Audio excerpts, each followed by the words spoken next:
Hello students, I hope all of you will be very fine. But students, today our subject is software engineering for BCA 5th semester. And students, today about the most important topic is software error, its types and prevention. Okay student, ये student हमारा इस lecture का जो है part 2 है। ये student part 2 है। Part 1 में हमने भी स्टूडेंट्स इस लेक्चर के जो भी हमने पार्ट्स हैं वो हमने किए, डिस्कस किए। तो स्टूडेंट हमारा आज का टॉपिक है software error, it's types and prevention. तो हमने स्टूडेंट इसके पार्ट 1 में यानी कि ये जो हमारा जो टॉपिक है स्टूडेंट, इसके पार्ट 1 में स्टूडेंट हमने पढ़ा कि भाई सॉफ्टवेयर एरर्स क्या होती हैं, और इसकी जो है स्टूडेंट जो हमारी 12 टाइप्स के सॉफ्टवेयर एरर्स हैं। तो हमने स्टूडेंट 7 टाइप्स की जो हमारी एरर्स हैं उसको हमने जो है डिस्कस कर लिया था। और स्टूडेंट इसके ही सीक्वेंस में जो हमारी बाकी की जो एरर्स हैं और स्टूडेंट्स की जो प्रिवेंशन मेथड्स हैं उसको जो है हम आज डिस्कस करेंगे। ओके स्टूडेंट्स, तो स्टूडेंट हमारे कौन कौन से थे? यूज़र इंटरफेस एरर्स थी हमारी, ठीक है, और एरर हैंडलिंग थी, boundary rated errors, calculation errors, initial and later states, control flow errors, errors in handling और इंटरप्रेटिंग डेटा और रेस कंडीशन। ओके स्टूडेंट्स, ये स्टूडेंट्स 7 यानी कि error in handling and interpreting data. तो स्टूडेंट अगले हमारा जो हमारा 8th टाइप की जो हमारी स्टूडेंट एरर जो है जिसको हम स्टूडेंट जो है करेंगे अभी डिस्कस, वो है रेस कंडीशन।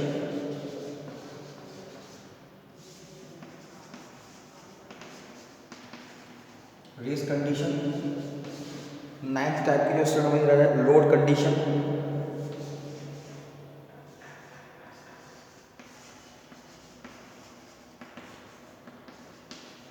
Load condition. और स्टूडेंट जो 10th है वो हमारा hardware.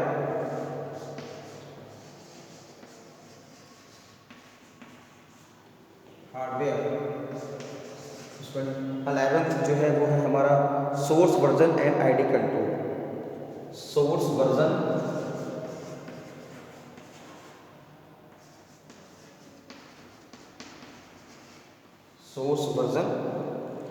And ID control.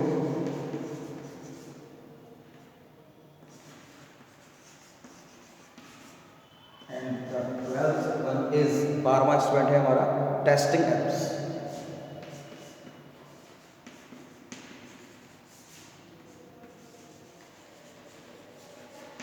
Student तो हम उसको स्टूडेंट 1 बाय 1 जो है हमने 7 टाइप की जो एरर्स थी, टोटल 12 हैं। तो स्टूडेंट जो हमारी 8th एरर है वो है हमारी रेस कंडीशन। तो रेस कंडीशन का तो स्टूडेंट यहाँ पे क्या मीन्स है कि assumption that one event of task finished before another begin, resources races task start before its pre request are met, message cross और do not arrive the order of side. कहना मतलब student देखिए बहुत ही एक important race condition student बहुत important. देखिए हम कई सारे स्टूडेंट्स हम जो है मॉडल्स का यूज़ करते हैं सॉफ्टवेयर को डेवलप करने के लिए। तो देखिए स्टूडेंट अगर मान लो जैसे कि अभी हमने स्टूडेंट पार्ट पढ़ा तो इसको हम बोलते हैं प्रोजेक्ट एवोल्यूशन रिव्यू टेक्निक। तो स्टूडेंट देखिए इसमें बहुत ही एक इंपॉर्टेंट चीज़ है कि अगला जो इवेंट है, अगली जो एक्टिविटी है वो जब तक स्टार्ट नहीं होगी जब तक इससे पहले वाली एक्टिविटी को अच्छे से परफॉर्म ना हो जाए, अच्छे से कंप्लीट ना हो जाए। तो कहने मतलब यह है स्टूडेंट कि हमें जो है इस बात का जो है ध्यान रखना पड़ेगा कि जब तक पिछली एक्टिविटी कंप्लीट हुई तब तक हम नया टास्क को हम एग्जीक्यूट ना करें, नया मॉड्यूल हम ना बनाएं जब तक पिछला मॉड्यूल जो है वो आपका कंप्लीट ना हो जाए। तो वही चीज़ है कि इवेंट और task finish before another begin, ठीक है, and resources races task start before its pre request are met. जो भी स्टूडेंट आपकी कंडीशंस हैं, जो भी आपने प्लानिंग करी है उसके अकॉर्डिंग अगर आपकी सॉफ्टवेयर की कंडीशन अगर मीट हो रही है तभी जो है आप नेक्स्ट लेवल पर जाएं, नेक्स्ट कंडीशन को आप जो है आप उसको बनाएं, ठीक है स्टूडेंट। उसके बाद स्टूडेंट हमारा जो इसमें जो अगला जो है हमारा लोड कंडीशन। ये भी स्टूडेंट बहुत ही इंपॉर्टेंट स्टूडेंट टाइप एक एरर का टाइप है। तो हम कह सकते हैं कि required resources are not available.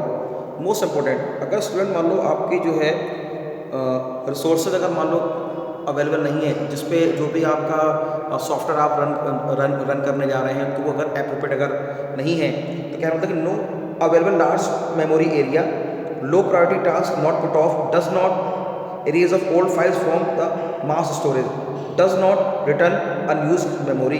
कहने मतलब स्टूडेंट अगर मान लो आपका सॉफ्टवेयर बहुत बड़ा है, फाइल्स बहुत ज़्यादा बड़ी हैं, तो स्टूडेंट हमें जो है उसी हिसाब से जो है हमें अपनी लोड कंडीशंस को भी स्टूडेंट जो है वेरीफाई करना पड़ेगा, ताकि जो है आपका जो सॉफ्टवेयर है वो appropriate hardware appropriate memory space ले, ताकि वो ईजिली जो है रन हो सके। तो एक बहुत ही मतलब इंपॉर्टेंट कंडीशन है कि resources required are not available and no available large memory area. तो स्टूडेंट ये भी एक बहुत बड़ा ड्रॉबैक है आपके जो है एरर्स के आने का, लोड कंडीशन। अगला है student hardware, most important hardware student. अगला है हमारा हार्डवेयर। तो ये हार्डवेयर कहता है wrong device unavailable and under utilising device intelligence, misunderstood status और रिटर्न कोड, रॉन्ग ऑपरेशन और इंस्ट्रक्शन कोड। कहने मतलब है अगर आप रॉन्ग डिवाइस का यूज़ कर रहे हैं, जो कि भी देखो स्टूडेंट जाहिर सी बात है कि हम कोई भी सॉफ्टवेयर बनाते हैं, जब उसको डेवलप करते हैं तो वो हम उसको एक सिस्टम पर ही रन कराएंगे, एक एप्रोप्रिएट मशीन पर ही रन कराएंगे। तो स्टूडेंट ऐसे बहुत से सॉफ्टवेयर हैं जो किसी हार्डवेयर के साथ जो है उनकी जो कॉम्पैटिबिलिटी है वो नहीं हो पाती है, तो उसकी वजह से भी स्टूडेंट जो है क्या नाम है आपकी एरर्स मतलब जनरेट होती हैं। तो हम अगर आपने रॉन्ग हार्डवेयर अगर आपने यूज़ किया है, ठीक है, एप्रोप्रिएट अगर आपने जो है डिवाइस यूज़ नहीं किया, मिसअंडरस्टैंडिंग जो अगर आपने मतलब यूज़ किया हुआ है, तो कह सकते हैं इंस्ट्रक्शन कोड आपके जो वो ठीक से एग्जीक्यूट नहीं हो पाएंगे। तो ये भी स्टूडेंट बहुत बड़ा ड्रॉबैक है आपके जो है हार्डवेयर को अगर आप एप्रोप्रिएट हार्डवेयर यूज़ नहीं करेंगे तो भी आपके सिस्टम आपके सॉफ्टवेयर में एरर्स आ सकती हैं। दूसरा है source version and ID control. ये स्टूडेंट हमारा जो अगला है source version and ID control, ये हमारा अगला स्टेप है। तो ये कहता है student source version and ID control कहता है कि नॉट टाइटल और version ID, failure to update multiple copies of data और प्रोग्राम फाइल्स। कहने का मतलब क्या है कि जो आपकी सोर्स फाइल्स हैं, आईडी कंट्रोल्स हैं, तो अगर मान लो अगर देखिए स्टूडेंट एक बहुत ही इसमें इंपॉर्टेंट चीज़ है कि जब भी कभी हम अपने सॉफ्टवेयर को अपडेट करते हैं तो वो वर्जन्स हम उसके जो है हम चेंज करते हैं। मान लो अगर विंडो एक्सपी की बात करें तो विंडो 98 में हमारी विंडोज़ आई थी, तो विंडोज़ 98 फिर उसके बाद अभी देखो विंडो 10 है। तो उसमें अभी क्या है कि हम थोड़े से ही मॉडिफिकेशन करते हैं ताकि जो है हमारा जो मेन इम्प्लीमेंटेशन है उसमें जो है प्रॉब्लम्स नहीं आनी चाहिए। लेकिन अगर मान लो अगर हम ज़्यादा अगर हम जो है जो वर्जन है और आईडी कंट्रोल्स में अगर हम मान लो हम चेंज करते हैं तो हमारे इसमें भी मतलब हमारे मतलब उसमें एरर्स आने की पॉसिबिलिटीज़ हैं। तो हम कह सकते हैं failure to update multiple copies of data और प्रोग्राम फाइल्स। तो मतलब जो प्रोग्राम फाइल्स वो अपडेट नहीं हो पाएंगी, तो अगर हमारी प्रोग्राम फाइल्स अपडेट नहीं हो पाएंगी तो उसकी वजह से भी हमारे स्टूडेंट सॉफ्टवेयर में एरर्स आ सकती हैं। उसके बाद स्टूडेंट हमारा टेस्टिंग एरर। तो टेस्टिंग एरर भी स्टूडेंट एक बहुत बड़ा जो है हम कह सकते हैं कि अगर अच्छे से अगर आपने वेरीफाई नहीं किया तो हम कह सकते हैं कि failure to notice report a problem, failure to use the most promising test case. अगर आपने टेस्ट केस ठीक से नहीं लिखे हैं, सही टेस्टिंग नहीं करी है और करेक्ट डेटा फाइल्स हैं आपकी, तो मिस इंटरप्रेटेड स्पेसिफिकेशन और documentation, failure to make it clear how to reproduce the problem, failure to check the unresolved problem just before releases, failure to verify fixes, failure to provide summary report. Failure जो है वो summary report को provide करते हैं। तो student कह सकते हैं कि अगर मान लो अगर आपने टेस्टिंग एरर्स नहीं ठीक से किए, एप्रोप्रिएट टेस्टिंग यूज़ नहीं की है और फंक्शनल टेस्टिंग, कई सारे स्टूडेंट टेस्टिंग है जिसको हम फर्दर लेक्चर में अभी हम करेंगे डिस्कस आने वाले लेक्चर्स में। तो स्टूडेंट ये भी स्टूडेंट एक बहुत बड़ा एक डिसएडवांटेज हो जाएगा अगर आपने एप्रोप्रिएट टेस्टिंग मेथड्स यूज़ नहीं किए हैं। अगला अब देखो स्टूडेंट ऐसे वो कौन से प्रिवेंशन मेथड्स हैं जिनका हम स्टूडेंट यूज़ करके हम अपने सॉफ्टवेयर एरर्स में हम उन एरर्स को हम कम कर सकते हैं। तो आइए स्टूडेंट हम इसको वन बाय वन हम देख लेते हैं क्या क्या है, ठीक है। तो कौन कौन से प्रिवेंशन मेथड्स हैं ओके स्टूडेंट्स। चलिए तो प्रिवेंशन मेथड को हम समझने की कोशिश करते हैं कि प्रिवेंशन मेथड्स कौन कौन से हैं।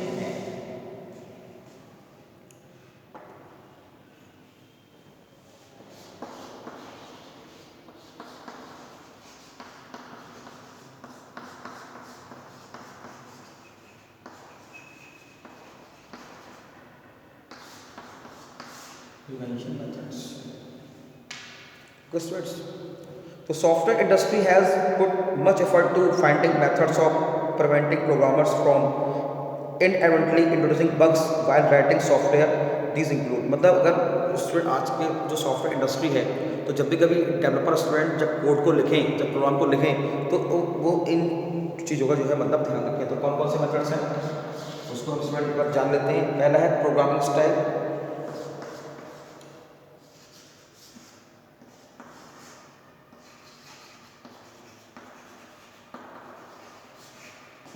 स्टाइल, ठीक है स्टूडेंट्स। दूसरा है हमारा आपका है programming techniques.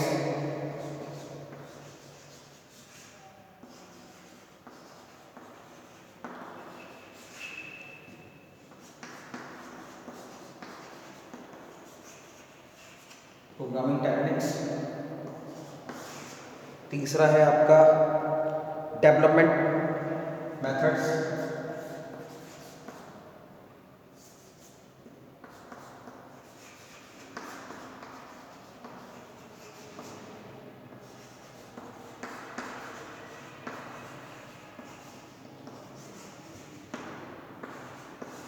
Development methodologies and programming language support, programming language support,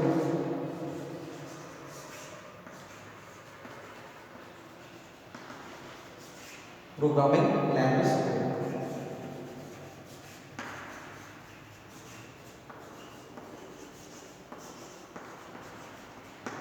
programming language support और प्रोग्रामिंग लैंग्वेज सपोर्ट। पांचवा है कोड एनालिसिस।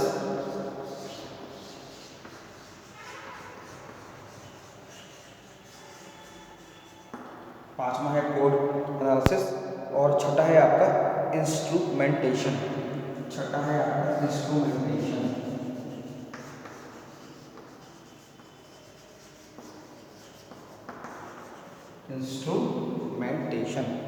इंस्ट्रूमेंटेशन, ठीक है स्टूडेंट। तो ये student these are the methods we have to use to prevent the error in a software errors. Okay student, तो पहले हम बात करते हैं प्रोग्रामिंग स्टाइल्स की।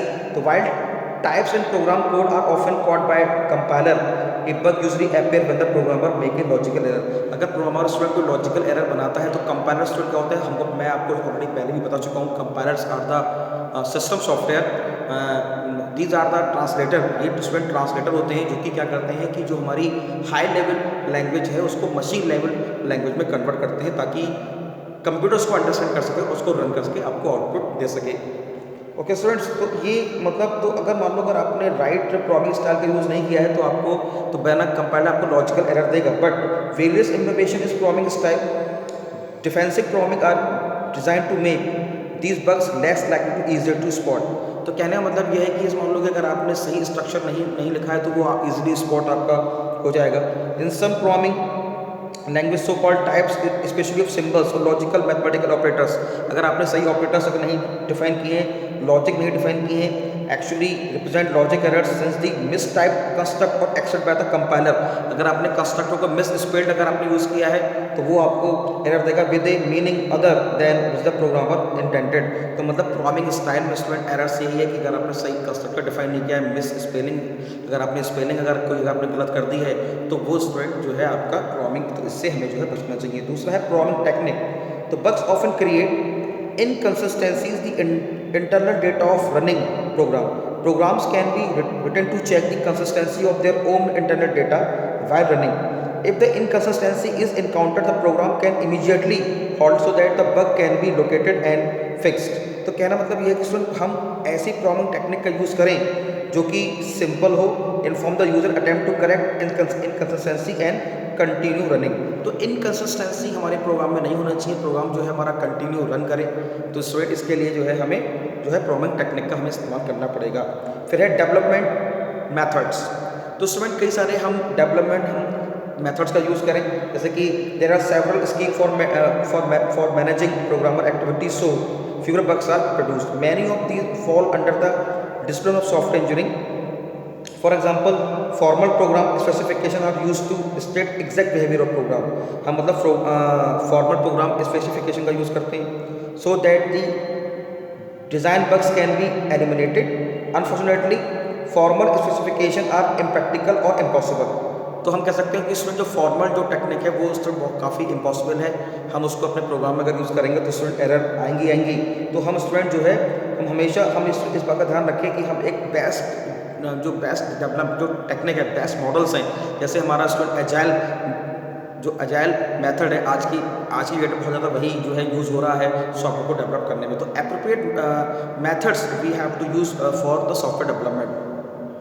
Okay student, programming language support. अब इसको इसका भी हमें ध्यान रखना है कि भाई हम किस लैंग्वेज पे वर्क कर रहे हैं, क्या लैंग्वेज है। तो programming language often include features which help the programmer prevent bugs such as static type system, restricted name spaces, modular program. तो हम कह सकते हैं स्टूडेंट कि हम किस जैसे मान लो हम बात कर रहे हैं जावा प्रोग्रामिंग, तो Java programming language does not support pointer arithmetic. तो जावा प्रोग्रामिंग जो है पॉइंटर को सपोर्ट नहीं करता, पॉइंटर अर्थमेटिक को सपोर्ट नहीं करता। Implementation some language such as Pascal and scripting language often have run time bounds, checking of arrays and list in debugging bits. तो हम स्टूडेंट ये बहुत ही इंपॉर्टेंट चीज़ है कि कौन सी लैंग्वेज हमें अपने सॉफ्टवेयर में यूज़ करनी है, ताकि मतलब जो है वो जो हमारा जो राइट हार्डवेयर को सपोर्ट करे, राइट एनवायरनमेंट को सपोर्ट करे, और जो यूज़र है, जो कस्टमर है, उसकी सेटिस्फैक्शन को जो है मतलब बढ़ा सके, उसको लीड कर सके। तो एक बहुत ही इंपॉर्टेंट है। तो हम कह सकते हैं कि लैंग्वेज का सपोर्ट होना बहुत ज़्यादा आवश्यक है आपके डेवलपमेंट के फील्ड में। ठीक है स्टूडेंट्स, तो एक बहुत ही ये एक इंपॉर्टेंट है। फिर है कोड एनालिसिस। तो टूल्स फॉर कोड एनालिसिस अगला है हमारा कोड एनालिसिस, फिफ्थ वन। तो हम कह सकते हैं कि tools for code analysis help for developers to inspecting the program text beyond the compiler capabilities to spot potential problems. General problem: all programming errors given an specification is not solvable, and these tools exploit fact that human programmers tend to make some kind of mistake when writing software. देखिए student, जाहिर सी बात है भाई, developer से भाई गलतियाँ होती हैं जब कोड को हम लिखते हैं। लेकिन अगर मान लो अगर आप उसको कोड को अगर आप एक बार अच्छे से अगर एनालाइज कर लें कि आप उसको आप लॉजिक को समझ लें कि कैसे वो हमें उसको बनाना है। हम कहते हैं कि स्टूडेंट जब भी कभी हम कोई सॉफ्टवेयर डेवलप करते हैं, कोडिंग करते हैं, उससे पहले हम क्या करते हैं, उससे पहले हम एल्गोरिथम लिखते हैं। एल्गोरिथम स्टूडेंट क्या होती है, स्टेप बाय स्टेप होती है, जो कि हम स्टूडेंट अपनी लैंग्वेज में ले सकते हैं। उसके बाद हम फ्लो चार्ट बनाते हैं। तो हम स्टूडेंट एल्गोरिथम का फ्लो चार्ट स्टूडेंट हमें कोडिंग लिखने में हमारी हेल्प करते हैं। तो अगर स्टूडेंट अगर ऐसा करेंगे तो आप बेटर प्रोग्रामर बन सकते हैं। ठीक है, उसके बाद अगला है हमारा इंस्ट्रूमेंटेशन। तो tools to monitor perform software is to running either specific find problem such as bottleneck to give assurance to correct working may be embedded, and it is a surprise to where most of time taken to piece of code and removal of the assumption might cause code into rewritten। तो कहने मतलब देखिए student क्या है कि हम जो है अपने प्रोग्राम में हम कोड को दोबारा लिख पाएँ हैं, उसको जो है हम ठीक से हम उसको वेरीफाई कर पाएँ, ताकि स्टूडेंट जो है हमने किसी भी एक कोड में अगर हमने कुछ भी हमने चेंजेस किए हैं तो उसका चेंजेस जो है पूरे प्रोग्राम पे इफेक्ट ना पड़े। तो हमें ये भी जो है हम कर सकते हैं कि हम जो है इंस्ट्रूमेंटेशन का हम स्टूडेंट जो है टेक्निक का हम यूज़ करके जो है रिकोडिंग जो है हम कर सकते हैं, ताकि मतलब जो है जो भी हम कोड हम लिख रहे हैं उसको हम दोबारा से लिख पाएँ, उसमें दोबारा से हम चेंजेस कर पाएँ। ओके स्टूडेंट्स, तो स्टूडेंट आज हमने एक बहुत ही इंपॉर्टेंट टॉपिक कंप्लीट किया software engineering BCA fifth semester में, software error and its types and its prevention. तो स्टूडेंट्स का ये पार्ट 2 था जो हमने स्टूडेंट कंप्लीट किया। हमने इसकी जो है कि सॉफ्टवेयर एरर्स के अंदर टाइप्स पढ़े और इसके क्या स्टूडेंट वो प्रिवेंशन मेथड्स हैं हमने जो है इसको हमने स्टूडेंट डिस्कस किया। ओके स्टूडेंट, तो आप स्टूडेंट लेक्चर को देखिए, समझिए और फिर देख के इसके नोट्स बनाइए। Thank you very much.